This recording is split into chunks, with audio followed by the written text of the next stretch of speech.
सिंह नव समग्र मंच के आधिकारिक यूट्यूब चैनल पे आप सबका स्वागत करते हैं।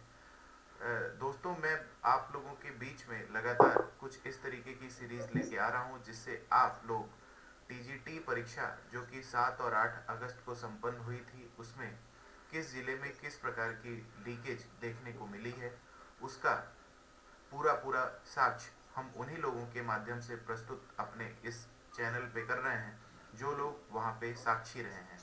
जैसे कि इस सीरीज में हमने पहले 2 वीडियो अपलोड कर चुकी हैं। पहली वीडियो गोंडा जिले के संदर्भ में थी, दूसरी वीडियो बनारस जिले के संदर्भ में थी। आज ये वीडियो जौनपुर जिले के संदर्भ में है। इसमें आप ये जान पाएंगे कि जौनपुर जिले के किस कॉलेज में किस तरीके का भ्रष्टाचार हुआ है और जौनपुर से जुड़े जो लोग इस एग्ज़ाम में सेलेक्ट हुए हैं, कुछ जो हमारे आज के मेहमान के संपर्क में हैं, उनका सिलेक्शन क्राइटेरिया किस तरीके का है, क्या वो योग्य थे सेलेक्ट होने के, नहीं थे। इन तमाम सारी चीज़ों पे बात करने के लिए हम लोग जुड़े हैं और आप लोग इस वीडियो के माध्यम से ये देख सकते हैं कि जौनपुर जिले में किस प्रकार से 7 और 8 अगस्त के टीजीटी परीक्षा में भ्रष्टाचार देखने को मिला है। हम बात करते हैं इसके साथ दिनेश यादव जी के साथ। दिनेश यादव जी प्रॉपर जौनपुर के रहने वाले हैं और जौनपुर के टीडी कॉलेज में इनका सेंटर था। वहाँ पे किस तरीके की समस्याओं को इन्होंने फेस किया और वहाँ पे कौन कौन सी लीकेज इनको देखने को मिली, ये हमारे केस में पिटिशनर भी हैं और आगे आप इन्हीं से जानिए कि वहाँ पे किस तरीके की लीकेज ये देखें।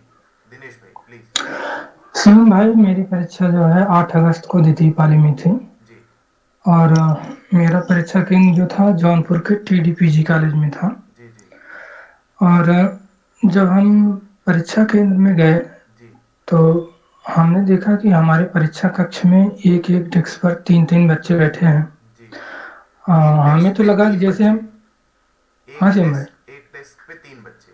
हाँ हाँ, हमें ऐसा लगा कि जैसे मानो हम परीक्षा देने नहीं बल्कि क्लास करने आए हैं, जी इस तरीके की व्यवस्था थी। जी दूसरी बात कि जब कक्ष निरीक्षक महोदय पेपर प्रश्न पत्र लेकर आए जी तो वो प्रश्न पत्र जो है पैकेट में था ही नहीं, जी एकदम खुला हुआ था। जी। और वो उस प्रश्न पत्र में केवल एक सील लगी हुई थी और ओके उस सील को तोड़े बिना ही उसके लगभग 50-60 प्रश्न आराम से देखे जा सकते थे। ओके। इस तरह मैंने टोका भी कक्ष निरीक्षक महोदय को, जी जी। तो उन्होंने कहा कि ऐसा है बेटा, ये वहीं से खुला आया है, हाँ हाँ। इसमें हम लोग कुछ नहीं किए हैं।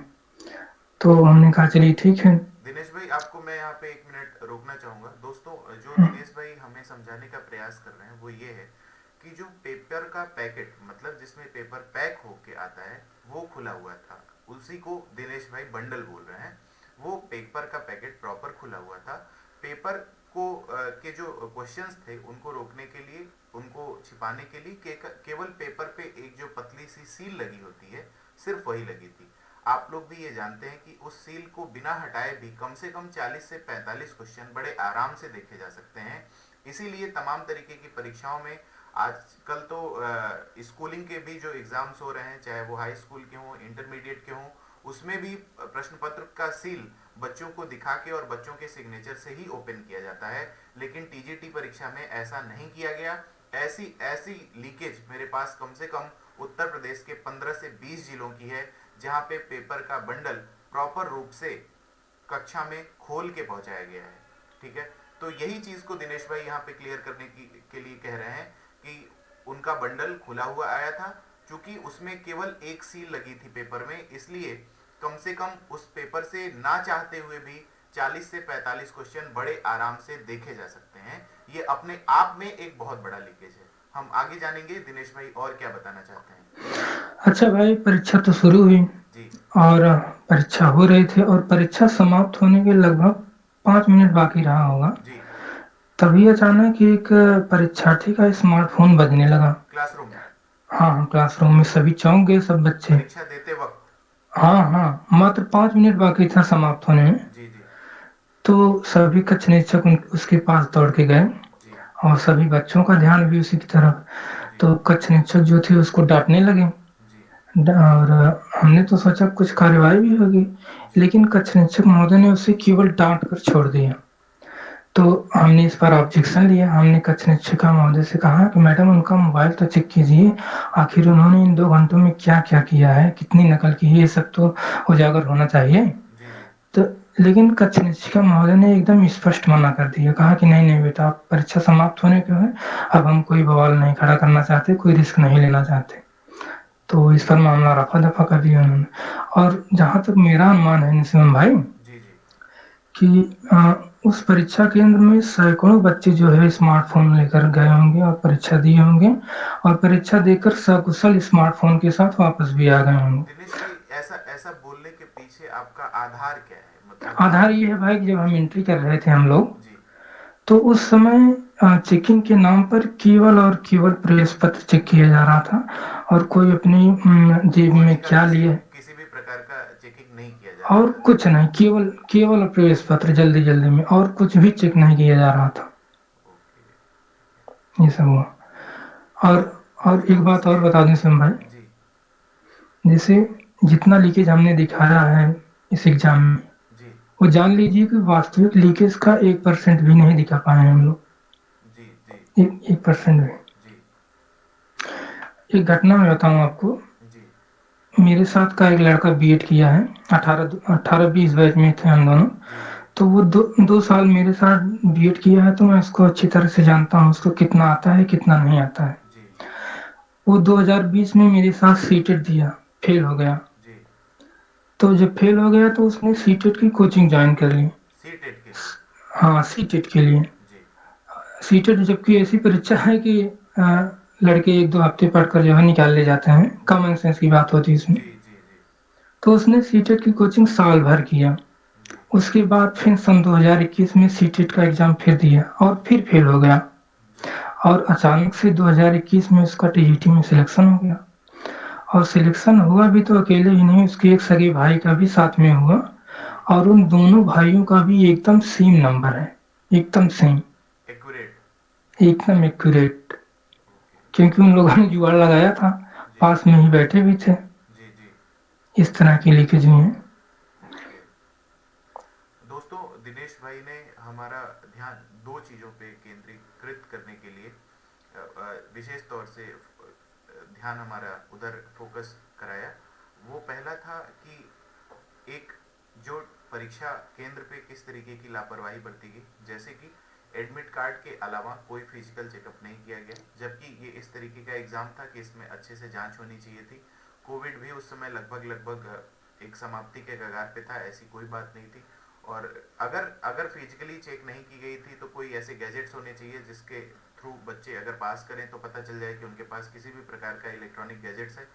क्योंकि इलेक्ट्रॉनिक गैजेट्स अगर परीक्षा हाल में स्टूडेंट लेके जाते हैं तो ये अपने आप में दिखाता है कि परीक्षा केंद्र पे किस तरीके की लापरवाही बरती गई।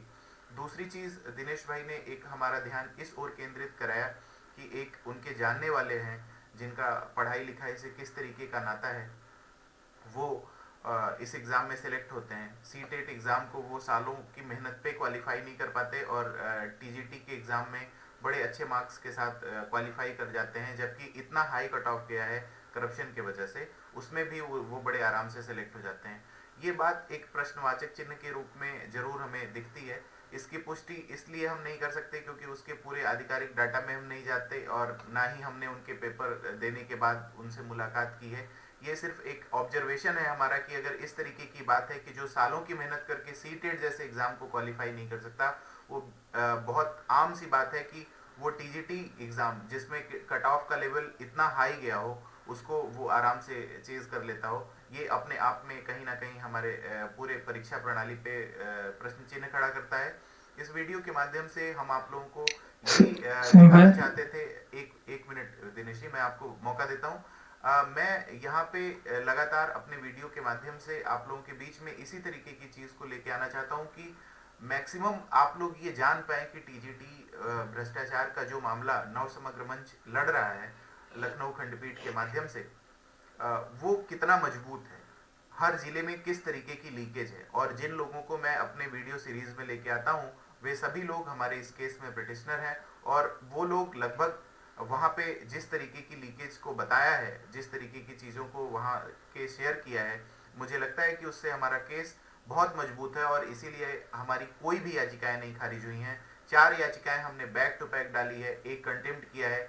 4 याचिकाएं और एक कंटेम्प्ट के माध्यम से करीब 15 से अधिक डिस्ट्रिक्ट्स को हमने उत्तर प्रदेश के कवर किया है, जिसमें टीजीटी का व्यापक तौर पे टीजीटी एग्जाम में व्यापक तौर पे भ्रष्टाचार जिसमें हुआ है। आगे जानते हैं दिनेश जी और क्या कहना चाहते हैं। जी हाँ सीएम भाई, ये कह रहा हूँ, जी मेरे पड़ोस का एक गांव है, जी उसमें एक भाई साहब सेक्रेटरी हैं, ब्लॉक पर सेक्रेटरी होते हैं, आपने सुना जी होगा, जी जी, ग्राम ब्लॉक विकास स्तर पर। अधिकारी। हाँ हाँ, ग्राम विकास अधिकारी। जी तो उन्होंने अपनी पत्नी के लिए इस एग्जाम में 7 लाख रुपए दिया था पहली बार। जी तो लेकिन वो डूब गया।